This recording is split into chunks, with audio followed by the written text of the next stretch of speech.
2장. 병법적 방어 지혜롭게 압박에 대응하는 법.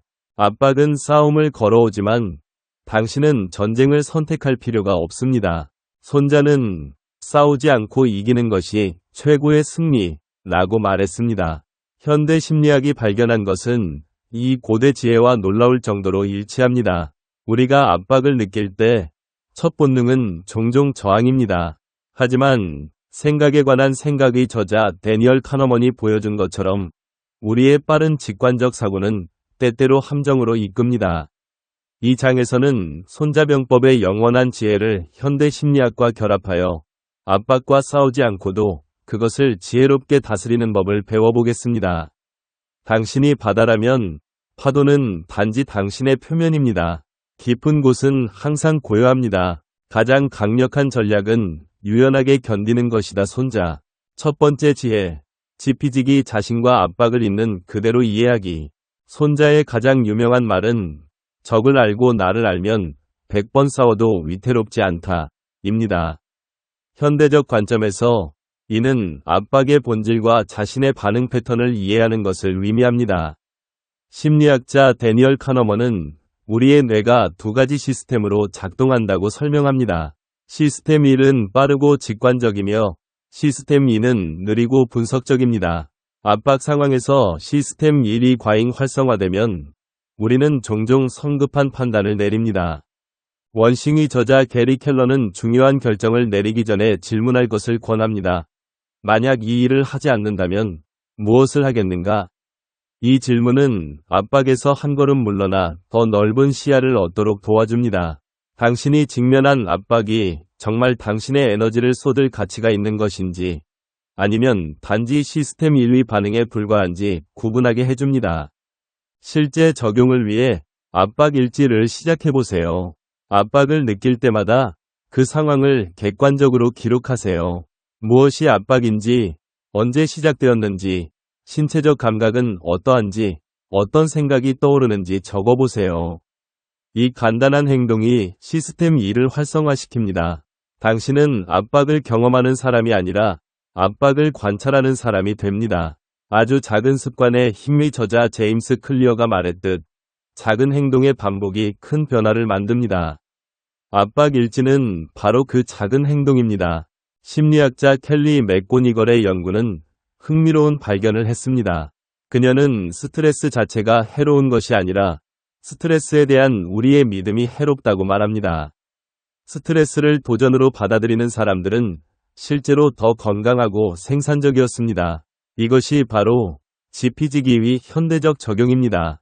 압박 자체를 이해하는 것뿐만 아니라 압박에 대한 자신의 믿음을 이해하는 것입니다. 두 번째 지혜. 형과 새 유리한 조건을 창조하는 지혜. 손자는 형은 방어에 있고 새는 공격에 있다 고 말했습니다. 형은 객관적 조건, 새는 주관적 기세입니다. 압박 상황에서 우리는 종종 현재의 형, 조건에 매몰되어 새, 기세를 창조할 수 있다는 사실을 잊습니다. 현대 심리학에서 이것은 통제감과 효능감의 개념과 연결됩니다. 통제감은 우리의 정신 건강에 중요합니다. 하지만 통제의 환상은 오히려 해로울 수 있습니다. 진정한 지혜는 통제할 수 있는 것과 통제할 수 없는 것을 구분하는 데 있습니다. 고대 스토아 철학자 에픽테토스는 이렇게 말했습니다. 중요한 것은 상황 자체가 아니라 그 상황에 대한 우리의 태도이다.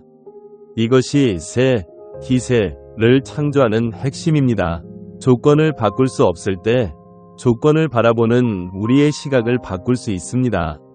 깊은 작업의 저자 켈 뉴포트는 방해받지 않는 집중 시간의 중요성을 강조합니다. 압박 상황에서는 특히 더 중요합니다. 하루 중 가장 중요한 일을 위한 방어구역을 설정해보세요. 이 시간 동안은 모든 통신을 차단하고 완전히 집중합니다. 이것이 당신의 새, 기세를 창조하는 시간입니다. 압박이 외부로부터 오지만 집중은 내부로부터 옵니다. 실제 적용을 위해 조건 변환 연습을 해보세요. 현재의 불리한 조건을 적어보고 그것을 어떻게 유리한 조건으로 바꿀 수 있을지 생각해보세요. 예를 들어 시간이 부족하다는 압박은 우선순위 설정 기술을 연마할 기회가 될 수 있습니다. 비판의 압박은 피드백을 통한 성장 기회가 될 수 있습니다. 경제적 압박은 창의적 문제 해결 능력을 키울 기회가 될 수 있습니다. 이 연습은 뇌의 신경가소성을 활용합니다. 새로운 사고 경로를 만들고 강화하는 것입니다. 세 번째 지혜, 기적 예상치 못한 것에 대비하기. 손자는 전쟁의 방법은 가 있다 고 말했습니다. 정은 정규전, 기는 기습전입니다. 삶의 압박도 마찬가지입니다. 예상 가능한 압박과 예상치 못한 압박이 있습니다. 현대의 불확실성 시대에는 기에 대비하는 것이 더 중요합니다. 행동경제학자 데니얼 카너먼과 아모스 트버스키는 인간이 예측에서 얼마나 많은 오류를 범하는지 보여주었습니다. 우리는 익숙한 패턴을 따라 생각하는 경향이 있어 예상치 못한 사건에 취약합니다. 손자는 적이 편안할 때는 피로게 하라 고 조언했습니다. 현대적 해석으로는 안정적일 때 오히려 변화에 대비하라는 의미입니다. 아웃라이어의 저자 말콤 글래드웰이 만시간의 법칙을 말했지만 진정한 탁월함은 예상치 못한 상황에 대응하는 능력에서도 나타납니다. 예상치 못한 압박에 대비하기 위해서는 정기적인 시나리오 계획을 해보세요. 가장 두려운 상황, 가장 바라는 상황, 가장 가능성 있는 상황에 대해 생각해보고 각각에 어떻게 대응할지 계획해보세요. 이 연습은 정신적 탄력성을 키워줍니다. 실제 적용으로 정신적 시뮬레이션을 활용할 수 있습니다. 운동선수들이 경기 전에 머릿속으로 완벽한 수행을 상상하듯이 당신도 어려운 상황을 머릿속으로 시뮬레이션 해보세요. 그러나 중요한 차이가 있습니다. 실패하는 시나리오도 상상해보세요. 그리고 그 실패에서 회복하는 과정도 상상해보세요. 이 연습은 실제 상황에서의 불안을 줄여줍니다. 당신의 뇌는 이미 그 경로를 걸어본 것입니다. 네 번째 지혜, 지신 지혜롭게 자신을 보호하기. 손자는 자신을 보호할 수 없는 군대는 공격할 수도 없다 고 말했습니다. 이것은 가장 기본적이면서도 가장 중요한 원칙입니다. 압박에 대응하기 전에 먼저 자신을 보호해야 합니다. 현대 심리학에서 이것은 자기 자비와 경계 설정의 개념과 연결됩니다. 심리학자 브레네 브라운은 연약함의 힘에서 진정한 용기는 취약성을 받아들이는 데 있다고 말합니다. 하지만 동시에 건강한 경계가 필요합니다. 압박에 대응할 때 무엇을 받아들이고 무엇을 거절할지 아는 것이 중요합니다. 아주 작은 습관의 힘에서 강조하는 것처럼 작은 아니오가 큰 평안을 가져올 수 있습니다. 자기 보호의 첫 번째 단계는 신체적 건강입니다. 수면, 영양, 운동은 기본 방어선입니다. 두 번째는 정서적 건강입니다. 정기적인 휴식, 취미 활동, 의미 있는 관계는 정서적 자원을 채워줍니다. 세 번째는 정신적 건강입니다. 학습, 성찰, 창의적 표현은 정신적 탄력성을 키워줍니다. 실제 적용을 위해 자원 점검 리스트를 만들어 보세요. 매주 한 번 자신의 신체적, 정서적, 정신적 자원 상태를 점검합니다. 각 범주에서 1에서 10까지 점수를 매기고 점수가 낮은 부분을 어떻게 채울지 계획합니다. 이것은 손자가 말한 자신을 아는 것이 구체적 실천입니다. 에너지 관리는 현대적 자기 보호의 핵심입니다. 에너지를 가진 삶의 저자 토니 슈워츠는 에너지가 4가지 차원으로 구성되어 있다고 말합니다. 신체적, 정서적, 정신적, 영적. 각 차원의 에너지를 관리하는 것이 중요합니다. 압박은 에너지를 소모합니다. 따라서 에너지 보충 시스템이 필요합니다. 다섯 번째 지혜, 속전속결 압박을 장기화하지 않기. 손자는 전쟁은 속전속결이 좋다 고 말했습니다. 장기전은 자원을 소모하고 사기를 떨어뜨립니다. 압박도 마찬가지입니다. 압박을 장기화하면 에너지가 고갈되고 효과적인 대응 능력을 잃습니다. 현대 심리학에서 이것은 결정 피로와 인지적 부하의 개념과 연결됩니다. 데니얼 카너먼의 연구에 따르면 우리의 의지력과 결정 능력은 제한된 자원입니다. 하루 동안 너무 많은 결정을 내리면 결정의 질이 떨어집니다. 압박 상황에서는 특히 더 그렇습니다. 따라서 압박을 신속히 처리하거나 최소한 압박이 결정 능력을 소모하지 않도록 관리하는 것이 중요합니다. 원싱위 철학은 여기서 빛을 발합니다.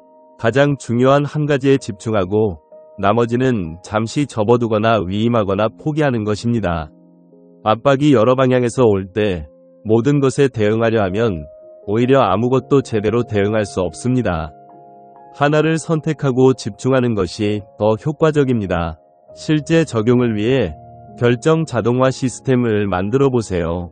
반복적으로 발생하는 압박 상황에 대해 미리 결정을 내려놓습니다.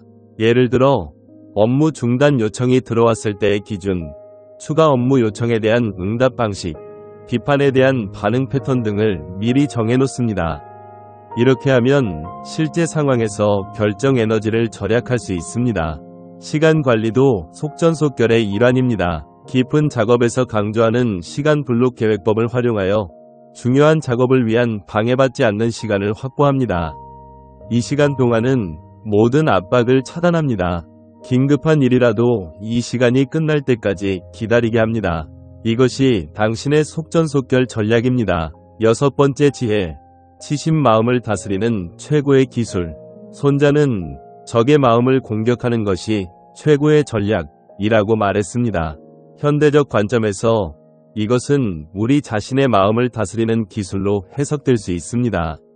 압박의 대부분은 외부에서 오는 것이 아니라 우리의 마음이 만들어낸 반응입니다. 심리학자 마틴 셀리그먼의 학습된 무기력 연구는 흥미로운 교훈을 줍니다. 통제할 수 없는 상황에 반복적으로 노출되면 사람들은 통제할 수 있는 상황에서도 시도하지 않게 됩니다. 하지만 반대도 가능합니다. 학습된 낙관주의를 훈련할 수 있습니다. 이것이 바로 치심, 마음을 다스림, 위 현대적 실천입니다. 마음 다스림의 첫 번째 단계는 마음의 패턴을 관찰하는 것입니다. 명상이나 마음 챙김 연습이 도움이 됩니다. 두 번째 단계는 패턴을 변화시키는 것입니다.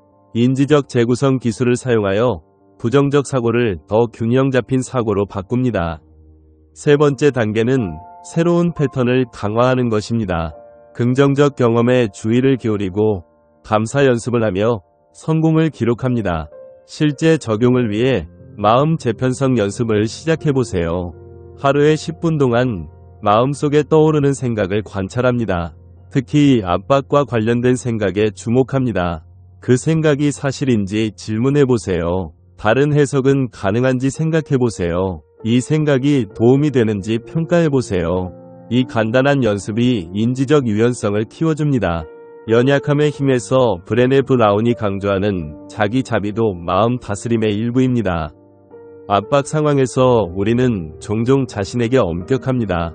하지만 연구에 따르면 자기 자비가 있는 사람들이 더 회복력이 강하고 스트레스에 더 잘 대처합니다. 자신에게 친구처럼 말하는 연습을 해보세요. 병법적 하루 디자인. 이제 이 모든 원리들을 일상에 통합해봅시다. 병법적 하루를 디자인하는 것입니다.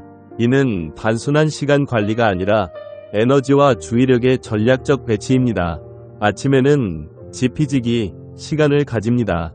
오늘 예상되는 압박은 무엇인지, 나의 현재 상태는 어떤지 점검합니다. 중요한 작업을 위한 현과 세 시간을 확보합니다. 방해받지 않는 집중 시간을 설정합니다. 오후에는 기정 대비 시간을 가집니다. 예상치 못한 일이 발생할 수 있는 시간대를 의식하고 정신적 유연성을 유지합니다. 저녁에는 지신 시간을 가집니다. 에너지를 회복하고 자기 돌봄 활동을 합니다. 주간 단위로는 속전속결 검토를 합니다. 어떤 압박이 장기화되고 있는지, 어떻게 신속히 해결할지 평가합니다. 월간 단위로는 치심, 점검을 합니다. 마음의 패턴이 어떻게 변화했는지, 어떤 새로운 훈련이 필요한지 성찰합니다. 실제 도구로 병법 일지를 만들어 보세요. 이는 일반 일기와 다릅니다. 각 압박 상황을 손자의 원리에 따라 분석합니다. 어떤 원리가 효과적이었는지, 어떤 원리를 더 개발해야 하는지 기록합니다. 시간이 지남에 따라 당신만의 병법적 방어 체계가 발전할 것입니다. 압박은 당신을 정의하지 않습니다. 당신의 응답이 당신을 정의합니다. 손자는 승리는 싸우기 전에 이미 결정된다 고 말했습니다. 이 말의 진정한 의미는 승리가 기술이나 자원이 아니라 마음가짐에서 비롯된다는 것입니다. 압박에 대한 당신의 응답이 압박 자체보다 더 중요합니다.